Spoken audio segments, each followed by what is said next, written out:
Hola, je suis Jeanne Van Haaf, lectrice, autrice et éditrice de romances. Je participe au NaNoWriMo depuis 18 ans. Ah, je suis vintage. 18 ans, ce sont 18 éditions, ce sont 26 histoires que j'ai écrites pendant le mois de novembre, ce sont 19 romans et 7 novellas.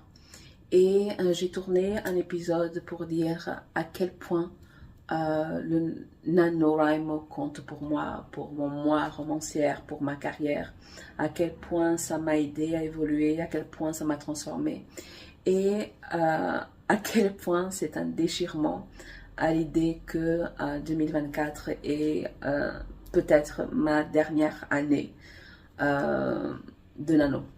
Donc, j'ai créé le bootcamp romance comme une alternative, pas pour le remplacer, mais comme une alternative parce que pour moi, le nano, du moins le nano vintage comme moi, est irremplaçable.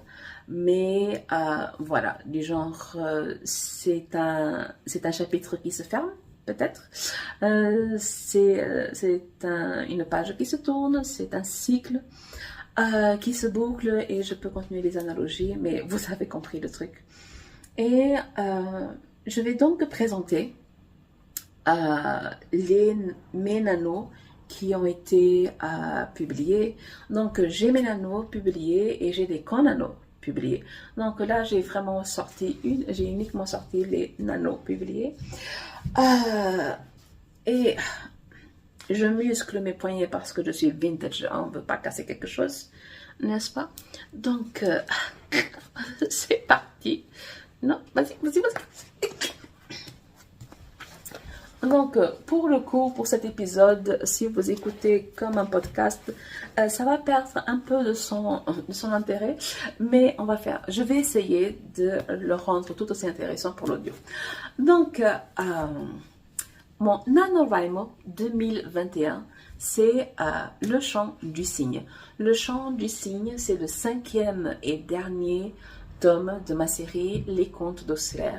C'est une série de contes de fées inspirés des contes populaires comme Réponse, Blanche-Neige, Cendrillon, Peau d'âne, Le vilain petit canard.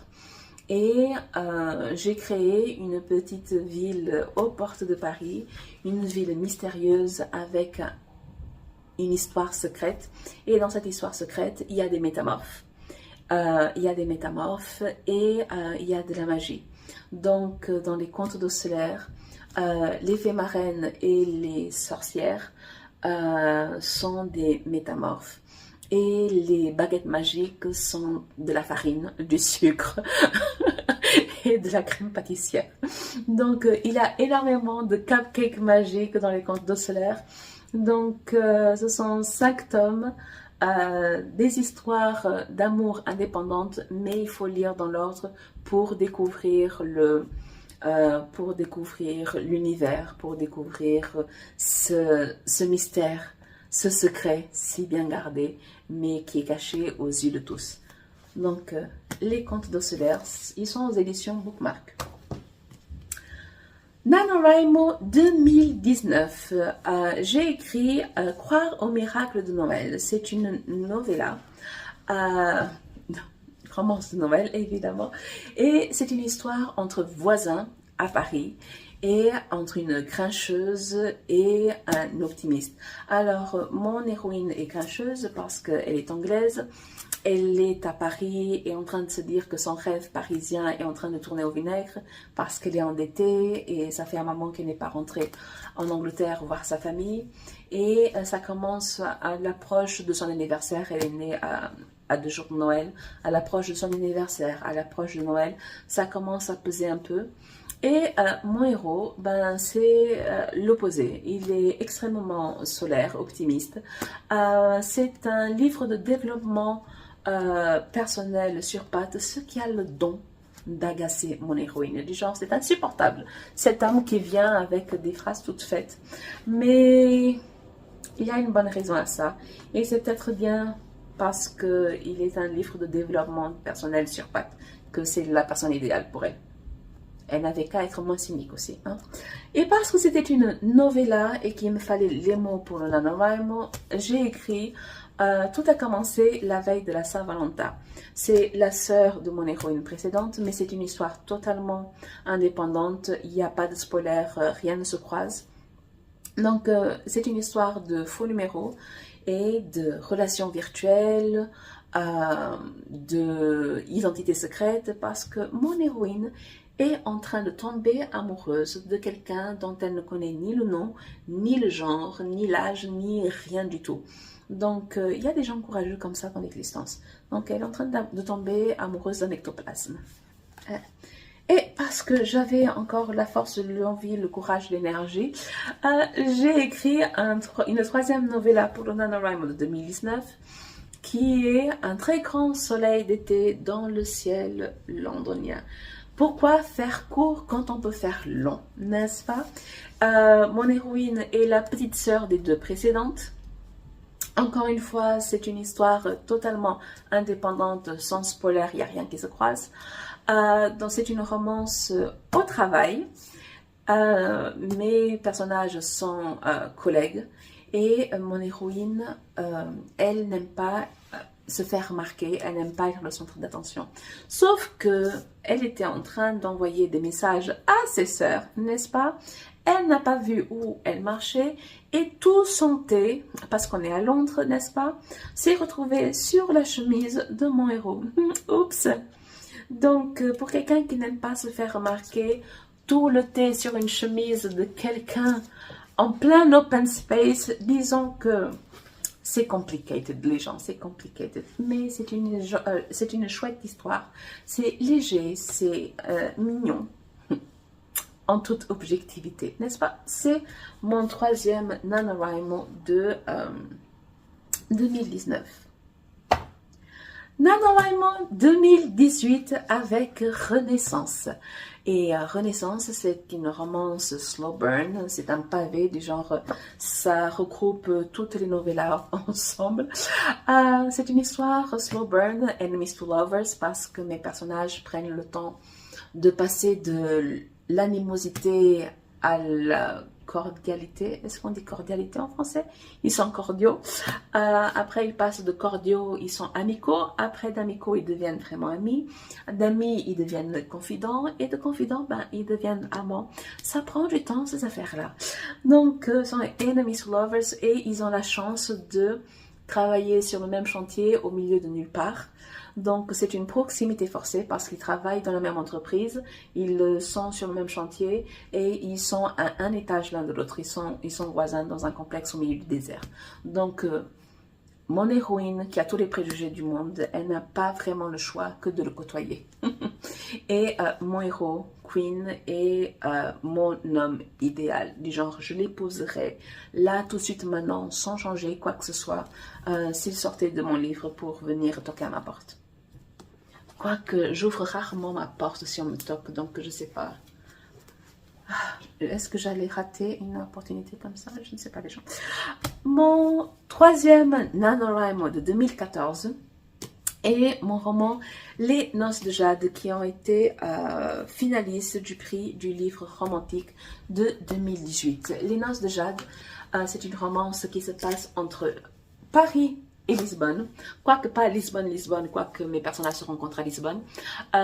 C'est sur les rives sud du Tage et mon héroïne vit dans un quartier où j'ai moi-même vécu sur les rives sud, mal réputé, mal famé, et c'est une histoire de mariage arrangé via agence matrimoniale. Et c'est une romance contemporaine, mais avec un certain rythme, un rythme de romance historique, parce que mon héroïne est pudique, elle a besoin de temps, elle a besoin qu'on lui fasse la cour, même si c'est un mariage arrangé, donc il lui faut du temps. Et donc c'est un peu plus lent, parce que, je me répète, pardon, il faut que mon héros lui fasse la cour, mais c'est le meilleur des deux mondes. Donc c'est une romance entre Lisbonne et Paris. Les Noces de Jade. Mon deuxième NaNoWriMo de 2014, c'est Baigné d'Anana au rhum. C'est encore une romance au travail. On dirait que j'adore ce trope. Et mon héros, il a 26 ans, il a besoin d'un nouveau travail maintenant qu'il a hérité de sa petite sœur suite à la mort de leurs parents. Et donc, il a signé un CDD dans l'atelier de mon héroïne qui est chef et qui est sur le point d'écrire son premier livre de recettes. Et donc, elle a besoin d'ordre dans ses archives. Donc, il est là pour l'aider dans son bordel. Et mon héroïne a le double de l'âge de mon héros. Il a 52 ans. Donc, les gens, je tiens quand même à préciser que il est très compliqué de soumettre un manuscrit à une maison d'édition quand l'héroïne a 52 ans, quand elle dépasse la trentaine. Et donc, je remercie les éditions Bookmark d'avoir fait confiance à ce livre et d'avoir respecté mon héros sur la couverture, sur la première couverture. Beignet la Nana au rhum a changé de label et passé dans un autre label, donc il a changé de couverture. Mais merci les éditions Bookmark d'avoir cru en une héroïne quinca et d'avoir cru que tout le monde mérite de sa propre histoire d'amour et d'avoir respecté mon héros sur la couverture, parce que ce n'est pas donné les gens. Ce n'est jamais donné. NaNoWriMo, le premier NaNoWriMo de 2014, ce n'est pas Place Vendôme en hiver, mais je voulais quand même le présenter parce que mon premier Nano de 2014 est l'histoire que j'ai écrite avec les mêmes personnages, mais c'était une histoire de mariage au bord de la rupture. Et c'est une romance, ma première romance MM publiée, et mes personnages étaient donc ensemble depuis 10 ans, mariés, mais ça commençait à s'effriter un peu et un de mes héros avait des flashbacks, des souvenirs de leur rencontre, de comment c'était bien avant, etc. Et ces moments-là m'avaient donné envie d'écrire justement l'histoire de leur rencontre. Et donc, Place Vendôme mon hiver, ce sont tous les mots que j'ai retirés de mon anneau. Et j'en ai fait un roman à part entière, une romance MM de coups de foudre, d'opposés, de classe sociale, parce que le héros qui était en train d'avoir des souvenirs, ben, il appartient à une grande famille, une famille noble, extrêmement riche. Ils sont à la tête d'un empire du luxe qui est coté en bourse, donc c'est quelqu'un qui appartient vraiment à une caste en particulier. Et moi, l'autre héros, son love interest, appartient à une classe populaire. Il est en train de faire son nom en tant qu'architecte. C'est quelqu'un qui n'a pas fait son coming out de bisexuel. Et c'est quelqu'un qui est attaché à l'image qu'il doit faire transparaître. Il est en instance de divorce, donc j'adore ce roman. Et donc Place Vendôme en hiver n'est pas mon NaNoWriMo le premier NaNoWriMo de 2014, mais c'est le bébé. c'est l'enfant du NaNoWriMo de 2014. Et parce que j'adore la couve que les éditions Bookmark ont proposé, je le présente quand même. Mon deuxième NaNoWriMo de 2013, c'est Les Yeux de Léon. Et là, c'est l'édition France Loisirs. Les Yeux de Léon, c'est une histoire de Friends to Lovers, encore une fois d'opposés, parce qu'apparemment j'adore ce trope. Mon héros est super optimiste, super solaire. Il est aveugle, mais ça ne l'empêche de rien. Il saute en parachute s'il veut chanter en parachute. Il est indépendant même si sa mère n'en a pas l'impression. Donc c'est quelqu'un de joyeux, de solaire, d'optimiste qui croque la vie à pleines dents. Et en face, on a une héroïne qui voit la vie en cri, qui est déprimée, voire dépressive, mais déprimée. Elle est au bord du gouffre et c'est mon héros qui va l'aider à sortir de ce gouffre-là, du trou. Donc c'est vraiment une histoire optimiste, pas que les autres ne le soient pas, mais rien que par la personnalité de mon héros, optimiste, légère, elle est drôle, même si mon héroïne, parfois, elle a du mal, la pauvre, elle a du mal, mais mon héroïne, elle est drôle, elle est quand même drôle. Donc, voilà, Les Yeux de Léon, ça a été un coup de cœur France Loisirs. Donc, c'était mon deuxième NaNoWriMo de 2013. Et enfin, NaNoWriMo de 2008, parce que je suis vintage, c'est le seul roman qui n'est pas une romance, c'est la seule histoire qui n'est pas une romance dans tout ce qui a été publié, parce que pendant le Nano, j'ai écrit de la fantaisie, j'ai écrit du roman féminin, j'ai écrit du paranormal, voire de l'horreur. Donc, j'ai écrit de tout pendant le NaNoWriMo. Mais des nanos publiés, c'est le seul qui n'est pas une romance, c'est un roman féminin. C'est l'histoire de deux jumelles. Elles sont fusionnelles malgré la distance. L'une est à Paris, l'autre est à New York. L'une est psy, l'autre est danseuse chorégraphe. Donc, elles sont à un moment de leur vie où il y a des choses qui vont arriver, qui vont les transformer. Et elles ont plein de doutes, elles ont plein de fantômes. Elles ont un peu du mal et elles vont se diriger vers cette lumière au fond du tunnel. Et donc, c'est un roman féminin, c'est un roman d'amour. Et c'est un roman d'amour au pluriel, parce qu'on parle d'amour entre les jumelles, évidemment, on parle d'amour avec les parents des jumelles, avec la grand-mère des jumelles, on parle d'amour entre les amis, on parle d'amour romantique. L'héroïne, la jumelle qui est à New York, qui est danseuse à New York, elle enchaîne les mauvaises histoires ou les mauvaises options. Mais ça parle de... Il y a de la romance. Ouais, il y a de la romance. Et la romance arrive de façon totalement... totalement surprenante. Parce que quand on commence, ce n'est pas une romance, c'est un roman féminin. Donc quand on commence, on ne s'attend pas forcément à l'histoire d'amour et on ne s'attend pas forcément aux histoires d'amour au moment où elles arrivent et avec qui elles arrivent.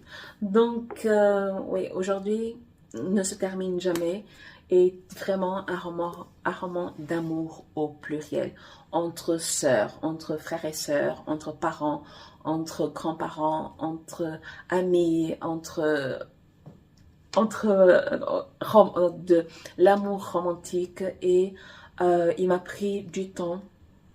Ce roman m'a pris 15 ans. Cette histoire m'a pris 15 ans à écrire, à ce que je sois contente avec ce que j'ai enfin écrit, comment j'ai enfin raconté.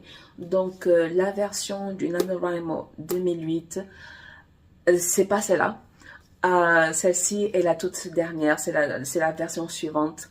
Mais je pense que ça a valu le coup. Ça a valu le coup de m'acharner parce que j'aime beaucoup cette histoire. J'aime beaucoup ces jumelles. Et pour les personnes qui sont en train de voir l'épisode et pas forcément d'écouter l'épisode, je vais faire une fausse manip là. Si le téléphone tombe, eh bien les gens, pardon. Mes jumelles sont celles-là. Donc, Mike et Paul, merci d'avoir attendu 15 ans pour que j'écrive enfin votre histoire. Donc, ça, ce sont mes nanos publiés. Donc, voyez-vous ça, j'ai même pas compté cette affaire-là. 1, 2, 3, 4, 5, 6, 7, 8, 9 et 10. Le compte est bon. Donc, si vous n'avez pas encore... lu un de mes nanos, s'il vous plaît les gens, faites-le. Cliquez sur le lien, j'allais dire cliquez sur le lien dans ma bio, cliquez sur le lien, peu importe où il se trouve, dans la bio, dans la page d'accueil, en description, là où il se trouve, c'est www.joannev.com et découvrez mon univers. J'ai 28 livres publiés. Donc il y a de quoi faire, il y en a pour tous les goûts. Il y a pour les gens qui aiment les contes de fées, il y a pour les gens qui aiment les histoires très courtes, il y a pour les gens qui aiment les histoires très longues, il y a les histoires féeriques, les histoires un peu plus sombres, un peu plus psychologiques, des histoires plus légères. Donc il y a pour tous les goûts les gens. Donc, je suis Jeanne Poitras, lectrice, autrice et éditrice de romances. Et voici mes nanos. Enchantez les gens. Ciao.